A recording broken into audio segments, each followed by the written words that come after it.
BBC প্রবাহে আপনাদের সবাইকে স্বাগত জানাচ্ছি আমি শারমিন রমা। শুরুতেই দেখে নেব আজ কি থাকছে। সংসদ নির্বাচন 2026 নিয়ে বিবিসি প্রবাহের বিশেষ পর্বে ঢাকার বাংলা একাডেমি থেকে আপনাদের সবাইকে স্বাগত জানাচ্ছি আমি শারমিন রমা।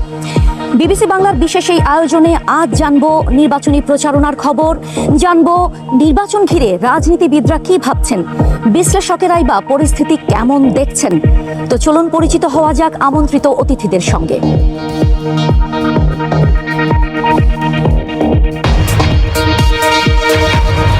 আজ বিবিসি প্রবাহের বিশেষ এই পর্বে আলোচনায় অংশ নিচ্ছেন ঢাকা ৬ আসনের প্রার্থী বিএনপির পররাষ্ট্র বিষয়ক কমিটির সদস্য ইশরাক হোসেন। এছাড়াও আছেন ঢাকা ৬ আসনের প্রার্থী জামায়াতে ইসলামীর কেন্দ্রীয় মজলিসের শুরা সদস্য ডক্টর মোহাম্মদ আব্দুল মান্নান, এবং একই সঙ্গে এই আলোচনায় যোগ দিয়েছেন ঢাকা বিশ্ববিদ্যালয়ের অধ্যাপক রাজনৈতিক বিশ্লেষক সাব্বির আহমেদ। আপনাদের সবাইকে অনেক অনেক ধন্যবাদ বিবিসি প্রবাহে যোগ দেওয়ার জন্য। আমরা কথা বলবো, কিন্তু তার আগে একটু নজর দিতে চাই নির্বাচনী প্রচারণার দিকে। নির্বাচনে অংশগ্রহণকারী প্রধান দুটি জোটই তাদের নানা রকম কার্যক্রম চালাচ্ছে প্রচারণার জন্য। বিবিসি বাংলার আবুল কালাম আজাদ এরই মধ্যে কুষ্টিয়া এবং ঘুরে এসেছেন ময়মনসিংহ, যেখানে প্রধান দুটি দল জামাত এবং বিএনপির প্রধান নেতা তারা তাদের প্রচারণা চালাচ্ছেন, তাদের সমাবেশ চালাচ্ছেন। আমরা একটু দেখে নেব তার প্রতিবেদনটি।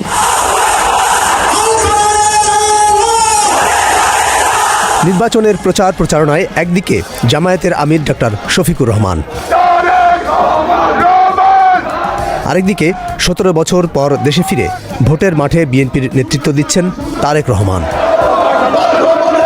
ভোটের জন্য জনগণের কাছে নানা প্রতিশ্রুতি আর অঙ্গীকার নিয়ে ছুটে বেড়াচ্ছেন দুই শীর্ষ নেতা। নির্বাচনী প্রচারে তারেক রহমান সারা দেশের বিভাগীয় শহরগুলোতে, বড় বড় জেলাগুলোতে ভ্রমণ করছেন এবং প্রচার অভিযান চালাচ্ছেন। এই প্রচার অভিযানে কিছুটা ভিন্নতা আনার একটা চেষ্টা দেখা যাচ্ছে। গতানুগতিক স্টেজে ডায়াসে বক্তব্য দেওয়ার বাইরে তাকে দেখা যাচ্ছে সাধারণ মানুষের সঙ্গে এক ধরনের মিথস্ক্রিয়া। সারা জেলা খাল কোনো কে কে কোদাল হাতে নেবেন, আমি কিন্তু থাকবো সেদিন আপনাদের সাথে। নির্বাচনী সফরে তারেক রহমানের সফরসঙ্গী হচ্ছেন তার স্ত্রী, কোথাও কোথাও কন্যাকেও রাখা হচ্ছে। যদিও তারা জনসভায় বক্তব্য দিচ্ছেন না।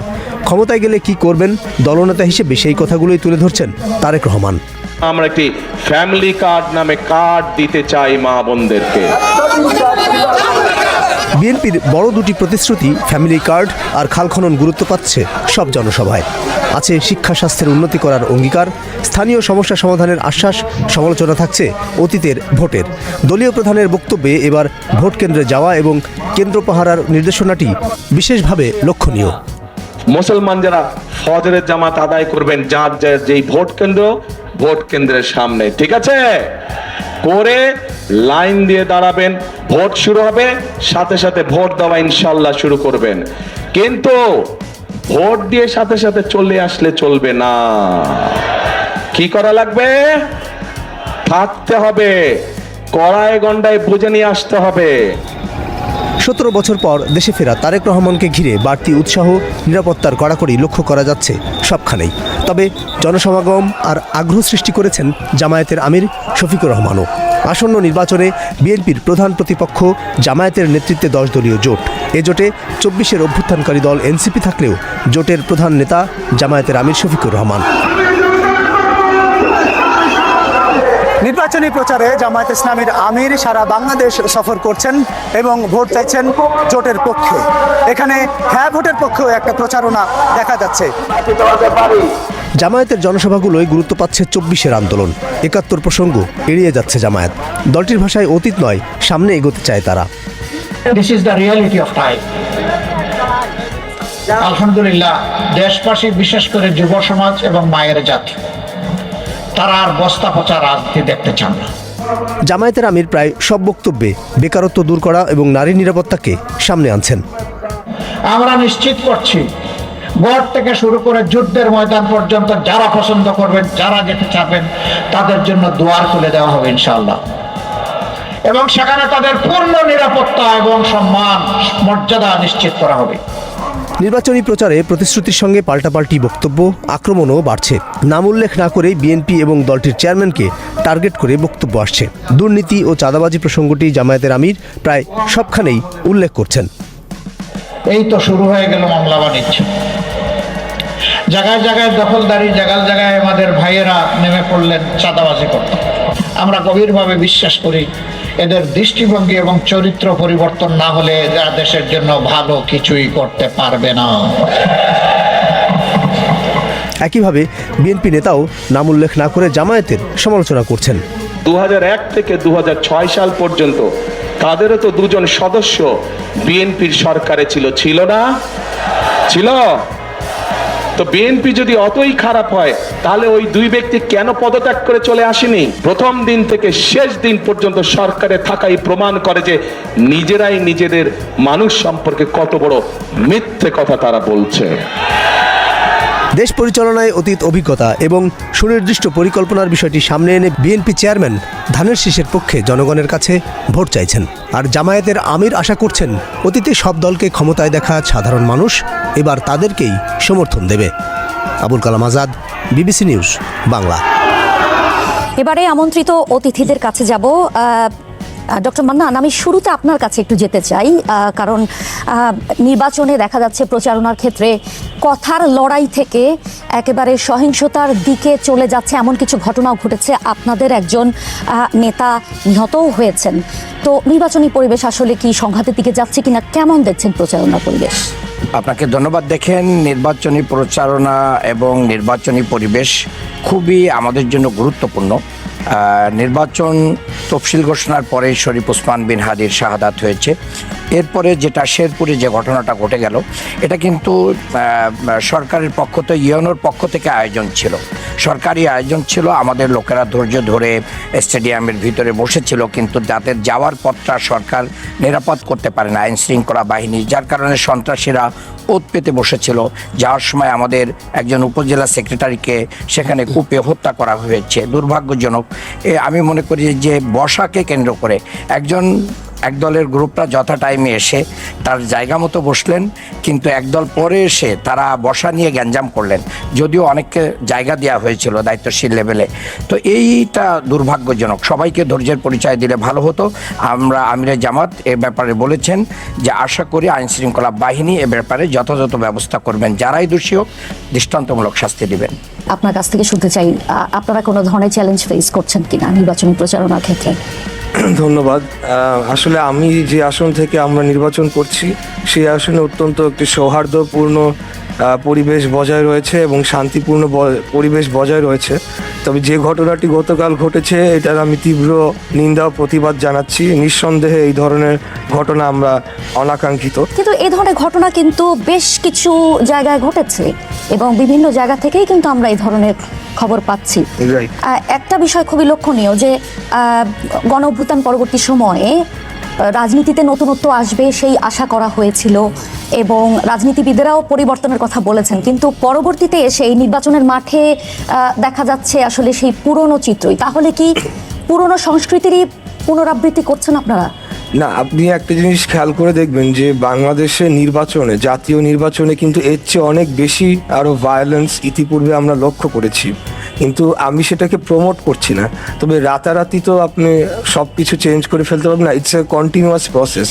নিঃসন্দেহে গতকালকের ঘটনা একেবারেই এটাকে অ্যাকসেপ্টেবল না, কিন্তু আমি মনে করি যে বিগত নির্বাচনগুলোর তুলনায় এখন পর্যন্ত শান্তিপূর্ণ পরিবেশ বজায় রয়েছে। হ্যাঁ, কথার বাক্য বিনিময় হচ্ছে, তবে সেটা যতক্ষণ পর্যন্ত ব্যক্তিগত আক্রমণে না যায় ঠিক রয়েছে। আর কোনো ধরনের সংঘর্ষ, সহিংসতা অবশ্যই এটা অ্যাকসেপ্টেবল না, এটার ব্যাপারে সরকারকে দায়ী করতে হবে। ডক্টর আহমেদ, আপনার কাছে যাই যে কথার লড়াই আমরা দেখছি, পাল্টাপাল্টি বক্তব্য, দোষারোপও আমরা দেখতে পাচ্ছি। আপনি আসলে এখনকার পরিস্থিতি কিভাবে দেখছেন? দেখুন, আমি শুরুতেই যে কথাটা বলতে চাই যে এবারের নির্বাচনে আমি কতগুলো ইতিবাচক দিকও দেখছি। যেমন ধরুন, নির্বাচনী আচরণবিধি মানার ক্ষেত্রে আমি মনে করি যে দলগুলো একটা ইতিবাচক মনোভাবের পরিচয় দিয়েছে, যদিও ক্ষেত্র বিশেষের ব্যতিক্রম হয়েছে। নাম্বার 1 হচ্ছে এই যে পোস্টার ব্যবহার করার যে এটার ব্যতিক্রম আছে, কিছু কিছু জায়গায় ভায়োলেশন হয়েছে, কিন্তু ওই রকম আকারে কিন্তু হয়নি। আরেকটা হলো যে জিনিসটা আমার কাছে খুব ভালো লাগছে যে এইবার বোধহয় আমি প্রথম সাউন্ড পলিউশনের শিকার হচ্ছি না। নেতিবাচক কি দেখছেন? নির্বাচনী প্রচারণায় কিছু ব্যক্তিগত আক্রমণ হয়ে যাচ্ছে এবং ধর্মের কিছু অপব্যবহারকে মানে ধর্মের ব্যবহারটা মানে ধর্মীয় বিষয়গুলোর ব্যবহার নির্বাচনী প্রচারণার মধ্যে বারবারই চলে আসছে, যেটা খুবই অনাকাঙ্ক্ষিত। এটা একটা বিষয়। আরেকটা বিষয় হলো যে আমি খুবই যেটা জনাব ইশরাক করলেন যে ঘটনাটি শেরপুরে ঘটলো, এটা তো কাম্য ছিল না। একেবারে নির্বাচনের যে 3টা ফেজ, নির্বাচনের আগে, নির্বাচনের দিন, নির্বাচনের পরে, এই প্রথম ফেজেই যদি এরকম সহিংসতা ঘটে তাহলে এটা আমাদের জন্য দুর্ভাগ্যজনক। এবং আমরা আশা করি যে আইন শৃঙ্খলা বাহিনী এখন থেকে বিষয়গুলোকে সিরিয়াসলি নেবেন। এবং আমি আরেকটা বিষয় নিন্দা জানিয়ে আমার কথা শেষ করি, সেটা হলো আমি 14টা ঘটনা ঘটেছে, আমি প্রথম আলোর তথ্য মতে কথাগুলো বলছি, 14টা ঘটনা ঘটেছে যে এই ঘটনার মাধ্যমে নারী প্রচার কর্মীদের উপরে যে অত্যাচারটা করা হয়েছে, যে নির্যাতনটা করা হয়েছে, আমি কিন্তু এটা তীব্র নিন্দা করি এবং এটা নির্বাচন কমিশনের খুব সিরিয়াসলি নেওয়া উচিত। কারণ আমাদের মনে রাখতে হবে যে আমাদের জনসংখ্যার অর্ধেকই হচ্ছে নারী। আমি আপনার এই কথা থেকেই ডক্টর মান্নানের কাছে যেতে চাই। নারীদের ওপরে এই যে কথা বললেন ডক্টর আহমেদ, আপনি আসলে কি বলবেন? আসলে এটা দুর্ভাগ্যজনক যে আমাদের মা বোনদেরকে আমরা গণতন্ত্রের দিকে আনতে চাই, তাদেরকে আমরা উইমেন এম্পাওয়ারমেন্ট দিতে চাই, কিন্তু যখন নারীরা ভোট চাইতে যায় তখন তাদেরকে হেনস্থা করা। ধর্ম ব্যবহারের একটা ধর্ম ব্যবহার না, আপনি যে পোশাকে আছেন এটা আপনার স্বাধীনতা। আমার মা বা বোন সে যদি নিকাব পরে এটা তার স্বাধীনতা। আপনি তো একজন পুরুষ হয়ে তাকে চ্যালেঞ্জ করে তার নিকাব খুলে ফেলতে পারেন না। আমাদের বিভিন্ন জায়গায় লাথি মারা হচ্ছে, তাদের বুরকা টানাটানি করা হচ্ছে। কেন? আপনার যদি চ্যালেঞ্জ, আপনাদেরও তো নারী কর্মী আছে, তাদেরকে বলেন যে ঠিক আছে উনি কে, উনি কি মানে অন্য জায়গা থেকে আসছে। আমাদের আপনি রাস্তাঘাটে বেরোলেও দেখবেন আমাদের 70% মা বোনেরা হিজাব করে। আবার এই সময় টুপি বিক্রিও বেড়ে যায়, এই সময় নামাজের সংখ্যাও বেড়ে যায়। তাহলে যারা রেগুলার মুসল্লি আর কারা মানে সিজনাল মুসল্লি, এটা বোঝা খুব কঠিন হয়ে যায়। আমি বলবো যে আসলে দুই একটি বিচ্ছিন্ন ঘটনা বা বিচ্ছিন্ন বক্তব্যকে জেনারেলাইজ করার কোনো সুযোগ নাই। কারণ এই ধরনের পাল্টাপাল্টি তো আমরাও দিতে পারি যে ধর্মকে কিভাবে রাজনীতির মাঠে ব্যবহার করা হচ্ছে। আমি নিজে চাক্ষুষ প্রমাণ যে জান্নাতের টিকিট বিক্রি করা একটা ওয়াজ মাহফিলে করা হয়েছে এবং একটা বিশেষ দলের ভোট চাওয়া হয়েছে। ধর্মকে ব্যবহার করার অভিযোগ কিন্তু আপনাদের বিরুদ্ধেও আছে। একটু স্পেসিফিক্যালি বললে হয়তো আমি একটু বেটার আনসার। যেমন যখন নারীরা প্রচারণা চালাতে যাচ্ছেন, তারাও অনেকটাই ওয়াদা চাইছেন, বিভিন্ন রকমের প্রতিশ্রুতি চাইছেন। না, কিন্তু সেখানে ধর্মীয় ব্যবহার হচ্ছে না। কিন্তু আমরা যখন এটা একটা ন্যাচারালি যখন প্রচার কর্মীরা যায়, কথা দিলেন তো দিবেন তো ভোটটা, এইভাবে বলছে, কিন্তু কোথাও কোরআন শরীফ আস্তাগফিরুল্লাহ এটাকে ব্যবহার করা হচ্ছে না, অথবা জান্নাতের টিকিটের আশ্বাস কোথাও দেওয়া আমাদের পক্ষ থেকে দেওয়া হচ্ছে না। কিন্তু আমি নিজে চাক্ষুষ প্রমাণ যে জান্নাতের টিকিট আমার সামনেই কাজটি করা হয়েছে একটি ওয়াজ মাহফিলে। তো তারপরে আমি খুবই এটার ব্যাপারে মানে অবাক হয়েছি বিষয়টিতে। ডক্টর মান্নান, আপনি নারীর ক্ষমতায়নের বিষয়টা বলছিলেন, কিন্তু আপনাদের দলের তো একজনও নারী প্রার্থী নেই। জি, আপনাকে ধন্যবাদ। বাংলাদেশে এবার ঐক্যমত্য কমিশনের মিটিংয়ের মাধ্যম দিয়ে যে বিষয়ে আমরা সবাই একমত হয়েছি, আগামী সংসদ থেকে 5% নারীকে আপনার মনোনয়ন দিতেই হবে, এটা বাধ্যতামূলক।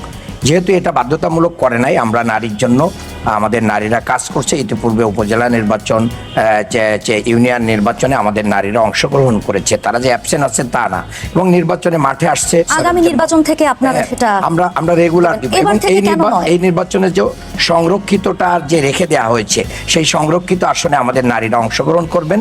তারা মিটিং করছেন, তারা মানববন্ধন করছেন, নারীর উন্নয়নে ভূমিকা রাখছেন।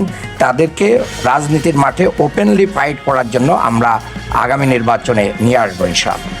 তাহাজ্জুদ নামাজ পড়ে প্রস্তুতি কিংবা ফজরের নামাজ পড়েই ভোটের লাইনে দাঁড়াতে হবে ইত্যাদি প্রসঙ্গ এসছে। এখানেও আমরা ধর্মের ব্যবহার দেখছি। তার মানে আসলে জামাতের থেকে বিএনপি কিন্তু ধর্মের ব্যবহারে পিছিয়ে নেই। আবার নির্বাচনী সমাবেশে এমন বক্তব্য মানে ভোট কেন্দ্র পাহারা দিতে হবে, এ ধরনের বক্তব্যগুলোতে ভোট কেন্দ্রের উপর কি এক ধরনের নিয়ন্ত্রণ, আধিপত্য বিস্তারেরই একটা চেষ্টা দেখা যাচ্ছে কি? আমি একটু দ্বিমত পোষণ করি। এখানে আসলে ধর্মীয় কোনো বিষয় নেই, এখানে টাইমিং এর বিষয়ের কারণে তাহাজ্জুদের নামাজটা বলা হয়েছে। কারণ আমাদের কাছে এই ধরনের তথ্য রয়েছে যে ফজরের নামাজের পর আমাদের প্রতিদ্বন্দ্বী রাজনৈতিক দল তারা ভোট কেন্দ্রে গিয়ে দীর্ঘ লাইন তৈরি করবে, যার ফলে ভোটাররা যখন সকালবেলা যাবেন এই দীর্ঘ লাইনে দীর্ঘক্ষণ ওনারা দাঁড়িয়ে থেকে বিরক্ত হয়ে চলে যাবেন এবং তাদের ভোটগুলো নষ্ট করে এইভাবে একটা মেকানিজমের করা হতে পারে। যার কারণে আমরা বলেছি যে এই প্রক্রিয়াটা যাতে না করা যায় এবং সবাই যাতে সুষ্ঠুভাবে ভোট দিয়ে তারপরে সময় মতো স্থান ত্যাগ করে যায় সেটি নিশ্চিত করার জন্য আমরা সেখানে, আর এটা তো অবশ্যই ভোট কেন্দ্র নিয়ন্ত্রণ না, ভোট কেন্দ্র তো নজরদারিতে রাখতেই হবে। আপনি ভোট কেন্দ্র প্রায় 52,000 ভোট কেন্দ্র রয়েছে সম্ভবত, আর একটু বেশি হতে পারে, কিছু বেড়েছে সম্ভবত। তো এক্ষেত্রে আইন শৃঙ্খলা রক্ষাকারী বাহিনীর একার পক্ষে সম্ভব নয়। আমাদের কর্মী বাহিনী গিয়ে সেটা পাহারা দিবে এটা বলছি না, আমরা জনগণকে বলছি যখন একটা ম্যাস টার্ন আউট হবে তখন কিন্তু সেখানে একটা মেকানিজম ইমপ্লিমেন্ট করা অসম্ভব হয়ে আপনি পড়বে। জনগণ পাহারা দেবে সেটা বলছেন? পাহারা ঠিক না, আমরা ম্যাস টার্ন আউট চাচ্ছি, যে ভোটাররা যাতে আগে ভাগে গিয়ে। আরেকটা বিষয় দেখবেন যে এই ক্যালকুলেশনটাও ইলেকশন কমিশনের ভবিষ্যতে করতে হবে, যে হারে তারা ভোট কেন্দ্রে যে নাম্বার অফ ভোটার্সরা অ্যালোকেটেড আছে সেখানে প্রত্যেকজন ভোটার সম্ভবত 2 থেকে 2.5 মিনিট পেলে তাহলে 100% ভোট সেটা কাস্ট করা সম্ভব, যেটা বাস্তবে কোনোদিনও সম্ভব নয়। তো যেহেতু এখানে এই সমস্যাটা তৈরি হবে, এই জন্য আমরা আগে ভাগে যাতে ভোটাররা ভোট কেন্দ্রে যান এবং সকাল সকাল ভোটটা দিয়ে চলে আসেন আমাদের নেতাকর্মীরা, সেটাই বলা হয়েছে।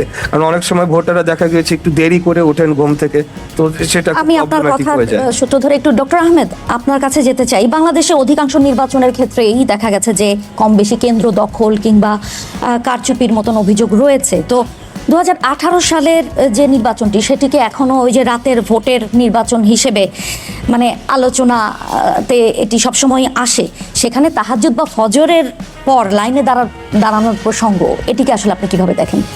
ওইটা বোধহয় আমি ওনার সাথে একমত হব। এটা হয়তো মানে সতর্ক থাকার জন্যই হয়তো তিনি তার নেতাকর্মীদেরকে বলেছেন। এটা হয়তো উনি ওইভাবে বলেননি, যে সিরিয়াস থাকার জন্যই বলেছেন এবং ওয়াচফুল থাকার জন্য, যাতে এই ধরনের কোনো মেকানিজম না হয় আর কি। তো আমি মনে করি যে এটা উনি বলতেই পারেন, এটা ওনার মত। আমি এটার সাথে খুব ধর্মীয় বিষয়গুলো ব্যবহারটাকে মিলাচ্ছি না। আমার কাছে যেটা গুরুত্বপূর্ণ মনে হচ্ছে, আমাদের যে ইলেকশন কোড অফ কন্ডাক্ট, এই বিষয়ে বোধহয় সুস্পষ্ট কোনো বক্তব্য নাই যে ধর্মীয় প্রচার বিষয়গুলোকে যে প্রচারণায় যদি একটা নিষেধাজ্ঞা থাকতো তাহলে হয়তো আরও ভালো হতো। আমরা সবাই প্রত্যাশা করি যে দলের যারা কেন্দ্রীয় নেতা, যারা বড় নেতা, তারা দলে যখন জনসভায় কথা বলবেন তারা কিন্তু পলিসি নিয়েই তাদের কাছ থেকে আমরা শুনতে চাই। তার অর্থনৈতিক পলিসিটা কি, তার সোশ্যাল পলিসিটা কি, তার নারী পলিসিটা কি, এই বক্তব্যগুলো বলছেন তারা, কিন্তু বলছেন বাট কখনো কখনো তারা মাত্রা ছাড়িয়ে যাচ্ছেন আর কি, যে আবেগ থেকে পরস্পরকে আক্রমণ করে ফেলছেন, যেটা পরিহার করা ভালো। এখনো যে সময় আছে, এই সময়ে কিন্তু আমি মনে করি যে তারা শুভ বুদ্ধির পরিচয় দেবেন। ডক্টর মান্নান, আপনি কি বলবেন এখানে? দেখেন, আমরা বর্তমান যে সময়টা আপনি যদি দেখেন, আমাদের ভোট কিন্তু 7:30টায় মানে 1 ঘন্টা টাইম আগে এবং পরে বাড়ানো হয়েছে গণভোট থাকার কারণে। তো 7:30টায় ভোট শুরু হলে 6:30টায় ফজর শেষ হয়। তো 6:30টায় ফজরের পরে যদি নামাজ পড়ে যদি মানুষ না যায় ভোট কেন্দ্রে, তাহলে ভোট শুরু হবে কি করে? ভোট তো শুরু হবে না। কাজে ফজর পড়ে তো ঘুমানো আর খাওয়ার টাইম থাকবে না। এই জন্য আমরা বলছি যে ফজর পড়ে আপনারা ভোট কেন্দ্রে চলে যাবেন, আপনারা ভোট অধিকার প্রয়োগ করে চলে আসবেন। আর যেটা ভাইয়েরা বলেছেন তাহাজ্জুদের ওয়াক্তে, এটা কেন বলেছেন জানি না, আওয়ামী কোনো এক্সপিরিয়েন্স বাস্তবায়ন করতে চান কিনা। এবং আমরা দেখছি যে বিভিন্ন জায়গায়, বিশেষ করে আমাদের আসনের কথা বলবো, সেখানে সন্ত্রাসীদের গ্রেপ্তার, অস্ত্র উদ্ধার আমরা দেখি নাই। খুবই অপ্রতুল এবং সন্ত্রাসীরা বিভিন্নভাবে এই নির্বাচনের সময় তৎপর হয়ে ওঠে তাদের পরবর্তী এজেন্ডা বাস্তবায়নের জন্য। আমি মনে করি সন্ত্রাসীদের গ্রেপ্তার করতে পারলে, অস্ত্র উদ্ধার করতে পারলে, সাধারণ জনগণ যদি ভোট কেন্দ্রে আসে সারা রাত থাকলেও কোনো সমস্যা নেই। কিন্তু অস্ত্রধারীরা সন্ত্রাসীদেরকে সাথে নিয়ে এসে যদি জনগণের নামে চালিয়ে দেওয়া হয়, তাহলে তো এটা আপনি নিরাপত্তার দিকটা বলছেন। অবশ্যই নিরাপত্তা ইম্পর্টেন্ট। আরেকটা জিনিস আপনার মাধ্যমে আমি বলতে চাই, দেখেন এবার নির্বাচন কমিশন ব্যালটটা মানে আগে পাঠিয়ে দিচ্ছে। আমি মনে করি যে এটা উচিত হবে না। গত নির্বাচনেও কিন্তু আগে পাঠানো হয় নাই। সকালে যদি পাঠিয়ে দেই তাহলে কিন্তু এই যে তাহাজ্জুদের রাত্রে আসুক আর দুপুর রাত্রে আসুক, ব্যালট যদি না থাকে তাহলে তো এখানে কোনো কিছু করার নাই, অন্য ইনস্ট্রুমেন্ট চলে আসতে পারে। আমি সরকারকে এবং ইসিকে বলবো যে এটা কারেকশন করার জন্য।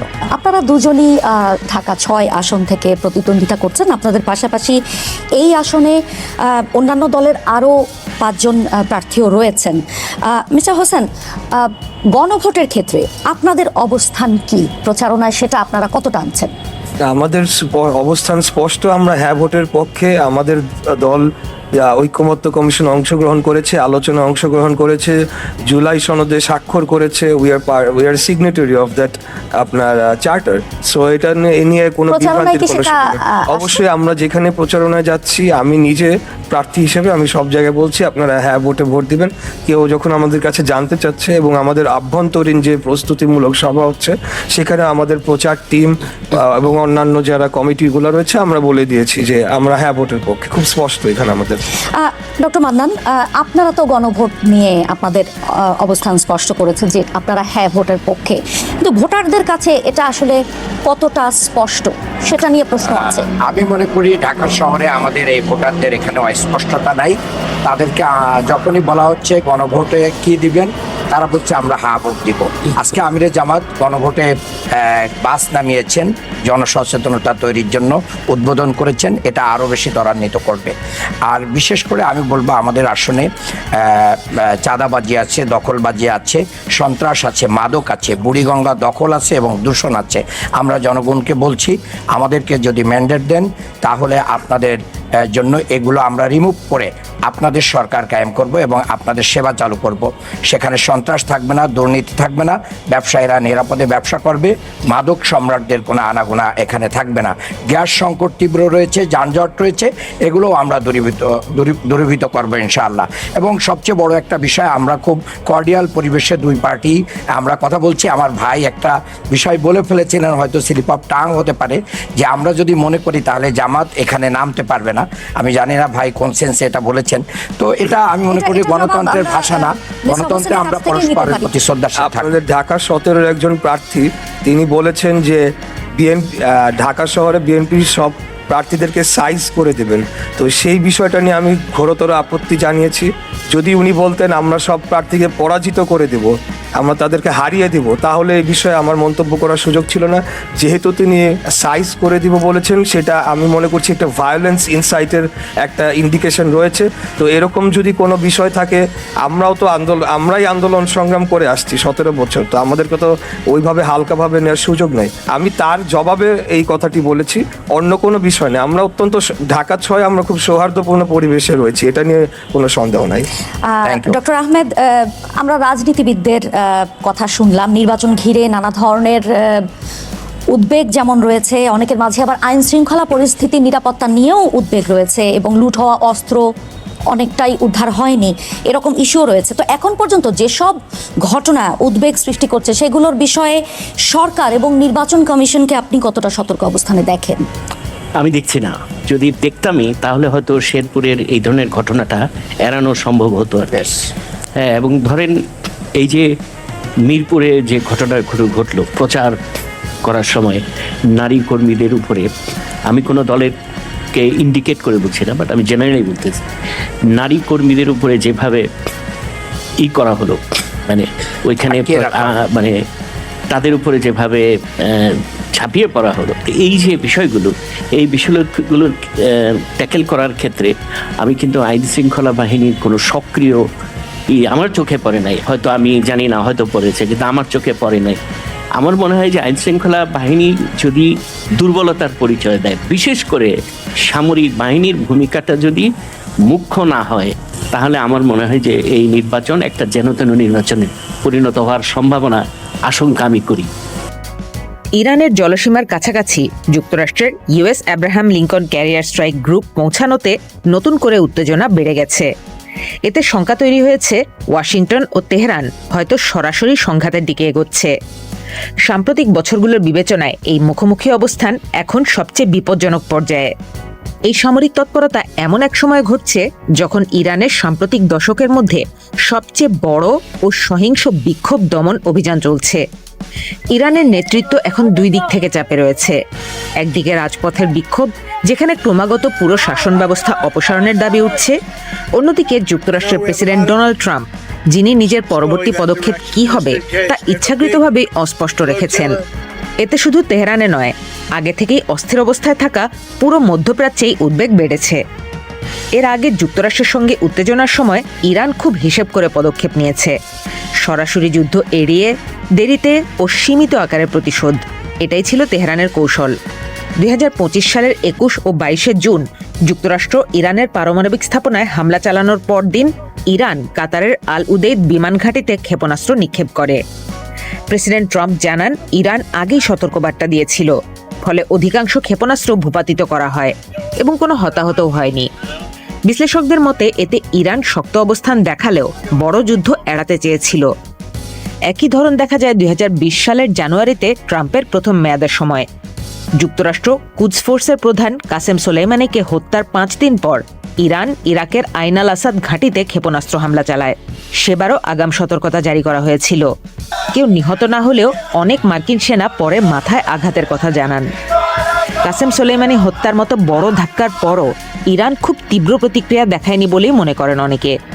কিন্তু এবার পরিস্থিতি সম্পূর্ণ ভিন্ন। 1979 সালে ইসলামী প্রজাতন্ত্র প্রতিষ্ঠার পর থেকে এমন গুরুতর অভ্যন্তরীণ অস্থিরতার মধ্যে পড়েনি ইরান। ডিসেম্বরের শেষ দিকে শুরু হওয়া বিক্ষোভ কঠোরভাবে দমন করা হয়েছে। 18 জানুয়ারিতে রয়টার্স জানায়, পরিচয় প্রকাশে অনিচ্ছুক একজন ইরানি কর্মকর্তা তাদের জানিয়েছেন, ইরানে বিক্ষোভে কমপক্ষে 5000 মানুষ নিহত হয়েছেন বলে কর্তৃপক্ষ নিশ্চিত করেছে এবং এর মধ্যে প্রায় 500 জন নিরাপত্তা কর্মীও রয়েছেন। 2 সপ্তাহের বেশি ইন্টারনেট বন্ধ থাকায় প্রকৃত সংখ্যা যাচাই করা কঠিন। সরকার এসব মৃত্যুর দায় অস্বীকার করে তথাকথিত সন্ত্রাসী গোষ্ঠী ও ইসরায়েলকে দায়ী করছে। সরকারের শীর্ষ পর্যায় থেকেও কঠোর ভাষা শোনা যাচ্ছে। সুপ্রিম ন্যাশনাল সিকিউরিটি কাউন্সিলের সেক্রেটারি বলেছেন, এই বিক্ষোভগুলোকে গত গ্রীষ্মের 12 দিনের যুদ্ধের ধারাবাহিকতা হিসেবে দেখা উচিত। এতে বোঝা যায় কেন ইরান সরকার নিরাপত্তাকে অগ্রাধিকার দিয়ে এত ব্যাপক মাত্রায় শক্তি প্রয়োগ করছে। যদিও বিক্ষোভ এখন কিছুটা কমেছে, কিন্তু থামেনি। অভিযোগ অমীমাংসিত থাকায় মানুষের ক্ষোভও কমেনি। সরকারের সাথে সমাজের এতটা দূরত্ব আগে কখনো মনে হয়নি। 8 ও 9 জানুয়ারিতে নিরাপত্তা বাহিনী কয়েকটি শহরের সাময়িকভাবে নিয়ন্ত্রণ হারায়, পরে তা ফিরেও পায়। কিন্তু দেখা যাচ্ছে এই ঘটনা সরকারকে গভীরভাবে নাড়িয়ে দিয়েছে। এখন যেটুকু শান্ত অবস্থা তা আলোচনার মধ্য দিয়ে না, বরং জোর করে চাপিয়ে দেয়া। এমন অবস্থায় যুক্তরাষ্ট্রের হামলার ধরন এখন বেশ গুরুত্বপূর্ণ বিষয়। আমেরিকা যদি সীমিত হামলা চালায় তাহলে সামরিক সাফল্যের দাবি করতে পারবে, কিন্তু এতে করে ইরান ভেতরে আরও কঠোরভাবে দমনপীড়নের সুযোগ পাবে। গণগ্রেপ্তার, কঠোর শাস্তি ও মৃত্যুদণ্ডের ঝুঁকিও বাড়বে। আর যদি যুক্তরাষ্ট্র বড় পরিসরে হামলা চালায় যাতে ইরানি রাষ্ট্র দুর্বল বা অচল হয়ে পড়ে, তাহলে 9 কোটির বেশি মানুষের দেশটি চরম বিশৃঙ্খলায় পড়ে যেতে পারে। এতে দীর্ঘমেয়াদী অস্থিরতা, সহিংসতা ও আঞ্চলিক সংঘাত ছড়িয়ে পড়ার ঝুঁকি রয়েছে। এসবের ভারসাম্য রেখেই যুক্তরাষ্ট্রকে এগোতে হবে। এই কারণেই তেহরান এখন আরও কঠোর ভাষায় হুঁশিয়ারি দিচ্ছে। ইরানের বিপ্লবী বাহিনী ও সশস্ত্র বাহিনীর শীর্ষ নেতারা বলছেন, মার্কিন হামলা মানেই যুদ্ধ। এতে উপসাগরীয় অন্যান্য দেশগুলো আতঙ্কিত, কারণ ইরানের দ্রুত প্রতিক্রিয়া তাদেরও ঝুঁকিতে ফেলতে পারে। বর্তমান পরিস্থিতিতে ট্রাম্প জানেন ইরান এখন আগের চেয়ে দুর্বল, আবার তেহরানও জানে যুক্তরাষ্ট্র পূর্ণ মাত্রায় যুদ্ধে যেতে চায় না। এই পারস্পরিক ধারণা যেমন সংঘাত এড়াতে পারে, তেমনি ভুল হিসাব থেকে বড় বিপর্যয় ডেকে আনতে পারে, যা টানার সামর্থ্য খুব কম দেশেরই রয়েছে। দুই পক্ষই যখন চাপে এবং বিকল্প পথ খুব সীমিত, তখন এই শক্তি প্রদর্শনের খেলা সবচেয়ে বিপজ্জনক পর্যায়ে চলে এসেছে। এখানে হিসেবের একটু ভুল হলে তার মূল্য শুধু সরকার নয়, লাখো সাধারণ ইরানি মানুষ ও পুরো অঞ্চলকেই দিতে হবে। সবাইকে শুভকামনা জানিয়ে আমি শারমিন রমাজ এখানেই বিদায় নিচ্ছি। ভালো থাকবেন।